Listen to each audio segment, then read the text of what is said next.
Welcome to trace परीक्षा। Dear student, exam विभाग point से इतिहास के जनरल नॉलेज के जितने भी इंपॉर्टेंट क्वेश्चन बन सकते हैं आज हम इस वीडियो में बिल्कुल टॉपिक वाइज डिस्कस करने वाले हैं। तो वीडियो को एंड तक जरूर देखें, वीडियो में दिए गए क्वेश्चंस को जरूर अटेम्प्ट करें और देखें कि आप कितने क्वेश्चंस को अटेम्प्ट कर पाते हैं। आज हम इतिहास के पिछली वीडियो में जो क्वेश्चन हम लोगों ने समझा था, इस वीडियो में उस क्वेश्चन के आगे हम लोग समझेंगे। अगर आप चैनल पर नए हैं तो प्लीज चैनल को सब्सक्राइब कर लीजिए, साथ ही साथ बेल आइकन को जरूर प्रेस कर लीजिए जिससे कि आने वाली अगली वीडियो का नोटिफिकेशन आपको मिल सके। इस वीडियो की पीडीएफ फाइल आप हमारे टेलीग्राम ग्रुप को ज्वाइन कर फ्री ऑफकास्ट डाउनलोड कर सकते हैं। टेलीग्राम का लिंक इस वीडियो के डिस्क्रिप्शन में दे दिया गया है, तो आप वहां जाकर डाउनलोड कर सकते हो। और लास्ट में आप लोग को एक क्वेश्चन भी रहेगा, उस क्वेश्चन का आंसर आप लोग को कमेंट सेक्शन में जरूर देना है। उस क्वेश्चन के बारे में जितना ज्यादा से ज्यादा आप लोग को पता हो उस क्वेश्चन के बारे में लिखा करो, क्योंकि जो आप लोग लिखते हो उससे आप लोग की मेमोरी पावर स्ट्रांग होती है और वो लॉन्ग टाइम तक आपके मेमोरी में यानी कि माइंड में वो बनी रहती है। तो चलिए बढ़ते हैं क्वेश्चन की तरफ। किस विदेशी यात्री ने भारत का दौरा सबसे पहले किया था? ए इत्सिंग, बी फाहियान, सी मेगास्थनीज, डी वेनसोंग। तो इस क्वेश्चन का आंसर होगा सी, मेगास्थनीज ने सबसे पहले भारत का दौरा किया था। अच्छा, मेगास्थनीज किसके दरबार में आया था?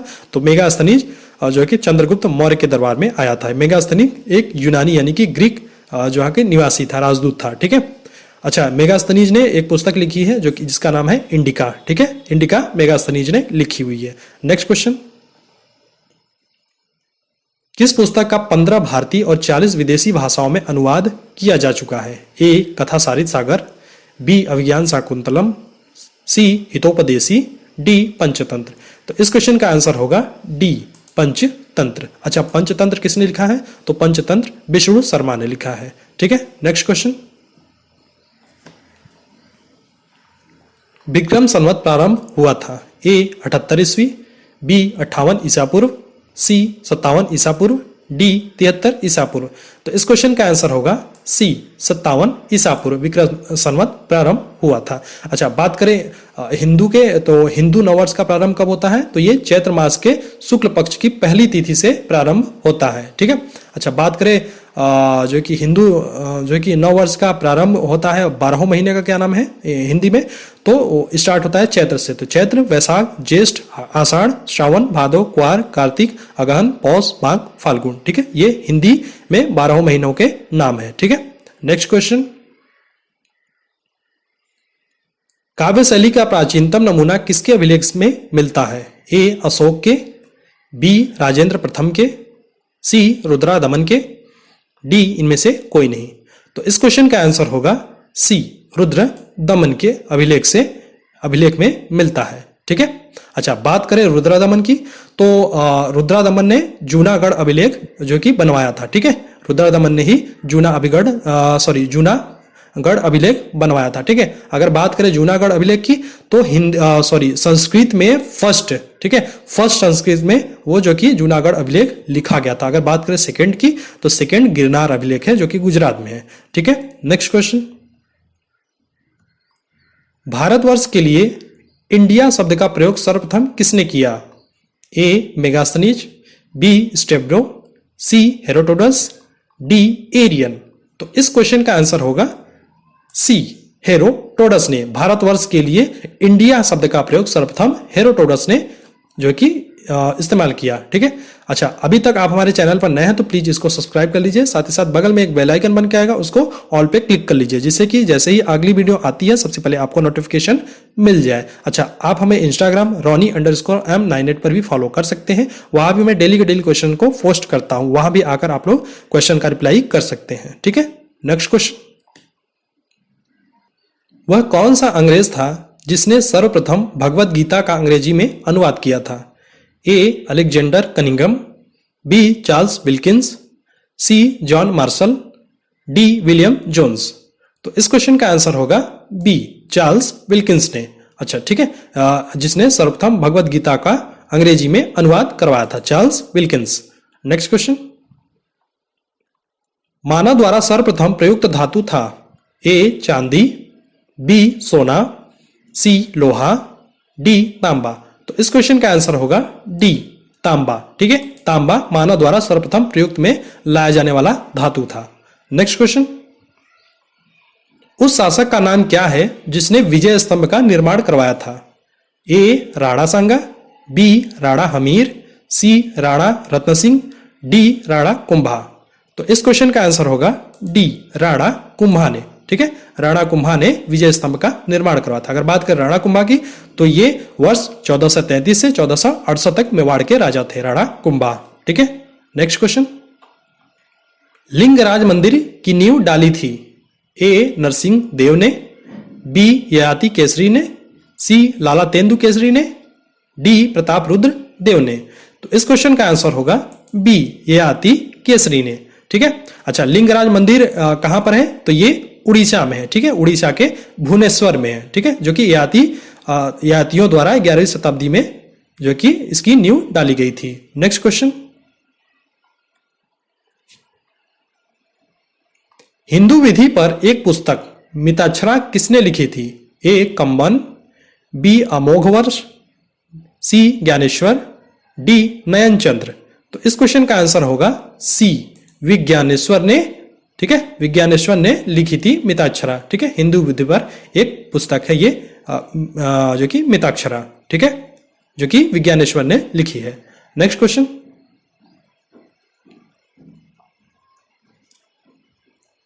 किसने सोमपुर महाविहार का निर्माण कराया था? ए हर्षवर्धन, बी कुमारगुप्त, सी विजयसेन, डी धर्मपाल। तो इस क्वेश्चन का आंसर होगा डी धर्मपाल ने जो कि सोमपुर महाविहार का निर्माण करवाया था। ठीक है, अच्छा धर्मपाल के बारे में पिछली वीडियो में आप लोग के लिए डिटेल से बता दिया हूं, तो आप पिछली वीडियो को जाकर देख सकते हैं। अच्छा बात करें कि क्वेश्चंस के बारे में, तो क्वेश्चन जितने भी क्वेश्चन आप लोग के सामने आ रहे हैं वो सभी के सभी एग्जाम व्यू पॉइंट से इंपॉर्टेंट है। ठीक है, सभी क्वेश्चन आ चुके हैं ऑलरेडी एग्जाम्स में। ठीक है, नेक्स्ट क्वेश्चन, भुवनेश्वर तथा पुरी के मंदिर किस शैली से निर्मित है? ए वेशर, बी द्रविड़, सी नागर, डी उपर्युक्त सभी। तो इस क्वेश्चन का आंसर होगा सी नागर शैली से। ठीक है, नागर शैली से भुवनेश्वर तथा पुरी के मंदिर किस शैली से निर्मित है? तो ये नागर शैली से निर्मित है। ठीक है, नेक्स्ट क्वेश्चन, रामचरित की रचना किसने की? ए तुलसीदास, बी कालिदास, सी संध्याकर नंदी, डी विज्ञानेश्वर। तो इस क्वेश्चन का आंसर होगा सी संध्याकर नंदी ने की थी रामचरित की रचना। अच्छा आप लोग यहाँ रामचरित दिया हुआ तो रामचरित मानस मत समझ लीजिए कि गोस्वामी तुलसीदास जी ने लिखा है। ठीक है, और रामचरित मानस जो कि गोस्वामी तुलसीदास जी ने लिखा है, लेकिन रामचरित ये संध्याकर नंदी जी ने लिखा है। नेक्स्ट क्वेश्चन, मोढेरा का सूर्य मंदिर किस राज्य में स्थित है? ए राजस्थान, बी मध्य प्रदेश, सी गुजरात, डी उत्तराखंड। तो इस क्वेश्चन का आंसर होगा सी गुजरात। ठीक है, मोढेरा का सूर्य मंदिर गुजरात में स्थित है। ठीक है, नेक्स्ट क्वेश्चन, पहाड़ी काटकर एलोरा के विश्व विख्यात कैलाश मंदिर का निर्माण कराया था? ए राष्ट्रकूट ने, बी चोल ने, सी चेर ने, डी कदम्ब ने। तो इस क्वेश्चन का आंसर होगा ए राष्ट्रकूटों ने। ठीक है, राष्ट्रकूटों ने विश्वविख्यात कैलाश मंदिर का निर्माण करवाया था। अगर बात करें और किसका निर्माण करा था राष्ट्रकूटों ने, तो ये लोग एलोरा की गुफाओं का भी निर्माण करवाया था राष्ट्रकूटों ने। ठीक है, अच्छा बात करें एलोरा की गुफा, तो एलोरा की गुफा में कितनी गुफाएं हैं? को टोटल 34 गुफाएं हैं एलोरा की गुफाओं में। अगर देखने को मिलता है किसमें मैक्सिमम मंदिरों वाला ये गुफा है। ठीक है, अगर 16 नंबर पे कैलाश मंदिर है। ठीक है, अच्छा कैलाश मंदिर की अगर बात करें कैलाश मंदिर की, तो ये एक ही पत्थर को काटकर बनाया गया है। ठीक है, एक ही पत्थर को काटकर बनवाया गया। अच्छा किसने बनवाया था इसको कैलाश मंदिर को?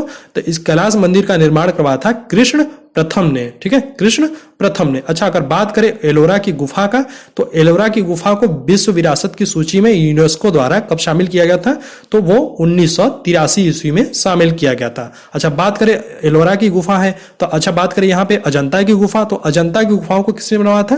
तो अजंता की गुफाओं को बनवाया था गुप्त शासकों ने बनवाया था। ठीक है, अजंता की गुफाओं को। अच्छा बात करें अजंता की गुफाओं में कितने गुफा है? तो अजंता की गुफा में कुल 30 गुफा है, जिसमें कि 29 वो पूर्ण है और एक अपूर्ण है। ठीक है, एक अपूर्ण है। अच्छा, अजंता की गुफा को कब यूनेस्को द्वारा विश्व विरासत की सूची में शामिल किया गया था? तो इसको 1983 ईस्वी में। अच्छा, 1983 ईस्वी में आगरा का ताजमहल और लाल किला को भी यूनेस्को द्वारा विश्व विरासत की सूची में शामिल किया गया था। अगर बात करें यूनेस्को, तो यूनेस्को की स्थापना कब हुई थी? तो यूनेस्को की स्थापना 16 नवंबर 1945 को हुई थी। ठीक है। अच्छा, यूनेस्को का हेडक्वार्टर कहाँ है? तो यूनेस्को का हेडक्वार्टर पेरिस में है। ठीक है। अच्छा, पेरिस किस नदी के तट पर बसा हुआ है? तो पेरिस सी नदी के तट पर बसा हुआ। अच्छा, पेरिस को जो कि फैशन की नगरी भी कहते हैं। ठीक है। अब यूनेस्को है तो विश्व विरासत स्थल दिवस कब मनाया जाता है? विश्व विरासत स्थल दिवस तो वो मनाया जाता है यूनेस्को द्वारा 18 अप्रैल को। ठीक है। तो इतना आप लोग इस क्वेश्चन के बारे में पता चला। नेक्स्ट क्वेश्चन, राजेंद्र चोल द्वारा किए गए बंगाल अभियान के समय बंगाल का शासक कौन था? ए महिपाल प्रथम, बी गोपाल, सी धर्मपाल, डी महिपाल सेकेंड। तो इस क्वेश्चन का आंसर होगा ए महिपाल प्रथम। नेक्स्ट क्वेश्चन, रजिया सुल्तान किसकी बेटी थी? ए कुतुबुद्दीन ऐबक, बी बलबन, सी इल्तुतमिश, डी नासिरुद्दीन। तो इस क्वेश्चन का आंसर होगा सी इल्तुतमिश। रजिया सुल्तान इल्तुतमिश की बेटी थी। ठीक है। नेक्स्ट क्वेश्चन, भारत में मुस्लिम राज का संस्थापक माना जाता है? ए बाबर, बी अकबर, सी मोहम्मद गौरी और डी इल्तुतमिश। तो इस क्वेश्चन का आंसर होगा सी मोहम्मद गौरी को भारत में मुस्लिम राज का संस्थापक इसको माना जाता है, मोहम्मद गौरी को। अच्छा, गौरी यहां पे दिया हुआ मोहम्मद गौरी, तो मोहम्मद गौरी का सेकंड नाम क्या है? तो मोहम्मद गौरी का नाम है मुइजुद्दीन मोहम्मद बिन साम। ठीक है। अच्छा, ये किस दर्रे से आया था भारत में? तो ये गोमल दर्रे से भारत में आया था। अच्छा, बात करें मोहम्मद गौरी की, तो मोहम्मद गौरी के युद्ध की बात करें तो 1175 में ये मुल्तान को जीता था। कौन? मोहम्मद गौरी 1175 में। अच्छा, अगर बात करें 1178 में, तो ये राजस्थान में युद्ध हुआ था। किसके किसके बीच हुआ था? गौरी और भीम सेकेंड के बीच हुआ था। लेकिन इसमें विजयी कौन हुआ था? तो इसमें विजयी हुआ था भीम सेकेंड और मोहम्मद गौरी की हार हुई थी। अगर बात करें 1191 में, तो 1191 में किसकी युद्ध हुई थी? तराइन प्रथम। ठीक है, तराइन का युद्ध हुआ था, प्रथम युद्ध हुआ था। तराइन का प्रथम युद्ध हुआ था कब? 1191। किसके किसके बीच हुआ था? तो वो पृथ्वीराज चौहान और मोहम्मद गौरी के बीच हुआ था। ठीक है। इसमें विजयी कौन हुआ था? इसमें विजयी हुआ था पृथ्वीराज चौहान और मोहम्मद गौरी की इसमें भी हार हुई थी, यानी कि तराइन की प्रथम युद्ध में। अगर बात करें 1192 में, तो 1192 में हुई थी तराइन की सेकेंड युद्ध। ठीक है, सेकेंड वार हुआ था इन दोनों के बीच में 1192 में। ठीक है, पृथ्वीराज चौहान और मोहम्मद गौरी के बीच। अच्छा, 1192 में इसमें अब मोहम्मद गौरी विजयी हो गया और पृथ्वीराज चौहान को हार का सामना करना पड़ा। और अगर बात करें 1194 में, तो 1194 में किसका युद्ध हुआ था? वो हुआ था चंदावर का युद्ध। ठीक है, चंदावर का युद्ध कब हुआ था? 1194 में। ठीक है, किसके किसके बीच? वो हुई थी गौरी यानी कि मोहम्मद गौरी और जयचंद के बीच हुई थी, जिसमें कि मोहम्मद गौरी विजय हुआ और जयचंद की हार हुई इसमें। ठीक है। और अगर बात करें 1192 में जो तराइन का सेकेंड वो जो कि युद्ध हुआ था पृथ्वीराज चौहान और मोहम्मद गौरी के बीच, उसी टाइम से मुस्लिम शक्ति की भारत में वास्तविक संस्था वो जो कि स्थापना हो गई थी। ठीक है, यही किया था जो कि मोहम्मद गौरी ने 1192 में ही। ठीक है।